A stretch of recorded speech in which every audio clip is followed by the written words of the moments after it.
Indian blogger নন্দিনীর আরও একটি ভিডিওতে সকলকে স্বাগত। বন্ধুরা, আশা করি সবাই ভালো আছেন, সুস্থ আছেন।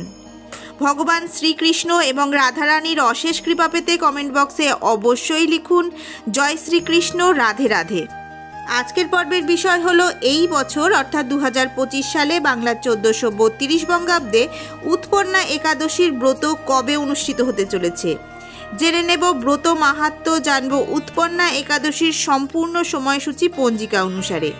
কিভাবে এই উৎপন্না একাদশী পালন করবেন, পারণের সময়সূচি জানব এবং পারণের নিয়ম জানব। জেনে নেব এই দিন কোন 5টি কাজ ভুল করেও করবেন না। এছাড়াও জানব এই দিন কি খাবেন এবং কোন কোন খাবার ভুল করেও এই দিন মুখে তুলবেন না।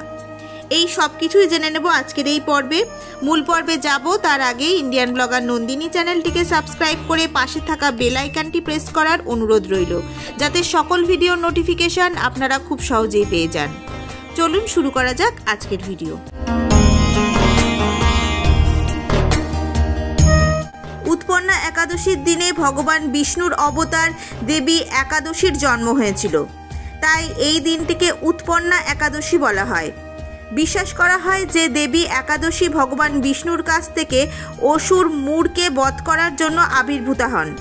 তার প্রতি সন্তুষ্ট হয়ে ভগবান বিষ্ণু তাকে আশীর্বাদ করেন এবং বলেন, যদি কেউ এই পবিত্র দিনে উপবাস করেন তাহলে তার পূর্ববর্তী এবং বর্তমান জীবনের সমস্ত পাপ থেকে তিনি মুক্তি পাবেন। প্রথমেই জেনে নেব উৎপন্না একাদশীর ব্রতের পূজাবিধি, অর্থাৎ কিভাবে এই ব্রত পালন করবেন। যারা উৎপন্না একাদশীর ব্রত পালন করবেন তারা দশমীর দিন রাত্রিবেলায় আহার গ্রহণ করবেন না, অর্থাৎ তারা একবেলা সাত্ত্বিক নিরামিষ আহার গ্রহণ করবেন। একাদশীর দিন সকালবেলায় স্নান সেরে শুদ্ধ বস্ত্র পরে উপবাসের জন্য ব্রত গ্রহণ করুন। ভগবান বিষ্ণুর পূজা করুন এবং তাকে ফুল, জল, ধূপ, প্রদীপ এবং অক্ষত নিবেদন করুন। ভগবানের নাম স্মরণ করুন এবং তাকে কেবল ফল প্রদান করুন। ভগবান বিষ্ণুর পূজার পর যদি সম্ভব হয় রাতে জাগরণ করুন। এবার জেনে নেব উৎপন্না একাদশীর সম্পূর্ণ সময়সূচি পঞ্জিকা অনুসারে। ব্রত উপবাস কবে পালন করবেন এবং এর সাথে জানব পারণের সম্পূর্ণ সময়সূচি নিয়ম সহ। উৎপন্না একাদশীর একাদশী তিথি শুরু হচ্ছে 14ই নভেম্বর 2025 বাংলার 27শে কার্তিক 1432 শুক্রবার রাত্রি 3:45 থেকে। একাদশী তিথি সমাপ্ত হচ্ছে 15ই নভেম্বর 2025 বাংলার 28শে কার্তিক 1432 শনিবার শেষ রাত্রি 4:22। এই বছর অর্থাৎ 2025 সালে বাংলার 1432 বঙ্গাব্দে উৎপন্না একাদশীর ব্রত উপবাস পালিত হবে 15ই নভেম্বর 2025 বাংলার 28শে কার্তিক 1432 শনিবার। এবার জেনে নেব এই বছর অর্থাৎ 2025 সালে বাংলা 1432 বঙ্গাব্দে উৎপন্না একাদশীর পারণের সম্পূর্ণ সময়সূচি নিয়ম সহ। এই বছর উৎপন্না একাদশীর পারণ অনুষ্ঠিত হবে 16ই নভেম্বর 2025 বাংলার 29শে কার্তিক 1432 রবিবার দিবা 10:39 গতে স্মার্ত মতে উৎপন্না একাদশীর পারণ সম্পন্ন হবে। এই দিন একাদশীর প্রসাদের শস্য, আমিষ জাতীয় খাবার, ভাত, ডাল, পেঁয়াজ, রসুন এগুলি একেবারেই গ্রহণ করবেন না। যদি সম্ভব হয় তাহলে এই দিন অবশ্যই নির্জলা উপবাস পালন করুন। যদি কোনো শারীরিক কারণবশত এই দিন নির্জলা উপবাস করা সম্ভব না হয় তাহলে এই দিন ফল, দুগ্ধজাত যে কোনো দ্রব্য, জল, শুকনো ফল খেতে পারেন। একাদশীর পালনেরও কিছু নিয়ম রয়েছে।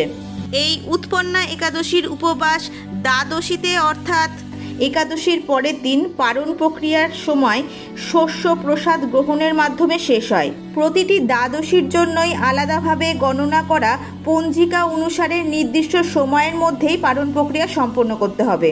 যিনি একাদশীর দিন নির্জলা উপবাস পালন করেছেন অথবা যিনি জল পর্যন্ত পান করেননি তিনি জল এবং তরল প্রসাদ দিয়ে উপবাস ভাঙতে পারেন।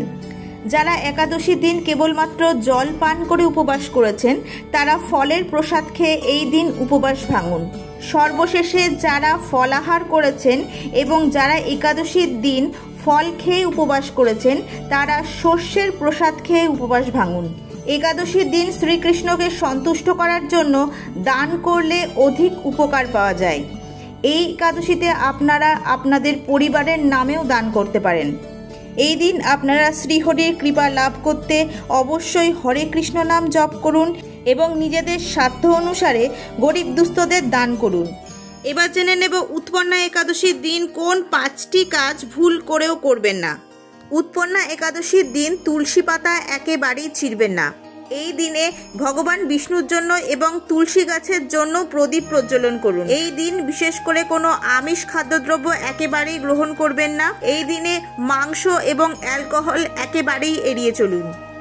একাদশীর দিন ভাত রান্না করবেন না বা খাবেন না, কারণ এই দিনে ভাত খাওয়া অশুভ বলে মনে করা হয়। এই দিন কালো রঙের পোশাক দান করবেন না এবং নিজেও পরবেন না। এই দিন লোহার জিনিস একেবারেই দান করবেন না। এই দিন গম এবং যব থেকে তৈরি খাবার যেমন আটা, ময়দা, সুজি, রুটি, বিস্কুট, ছাতু এগুলি এড়িয়ে চলুন। আজকের ভিডিওটি আপাতত এই পর্যন্তই। যদি ভালো লেগে থাকে তাহলে অবশ্যই একটা লাইক করে দেবেন এবং হেল্পফুল বলে মনে হলে নিজেদের ফ্রেন্ডস ফ্যামিলির সাথে শেয়ার করার অনুরোধ রইল। সবাই খুব ভালো থাকবেন, সুস্থ থাকবেন। দেখা হচ্ছে আবার আগামী পর্বে।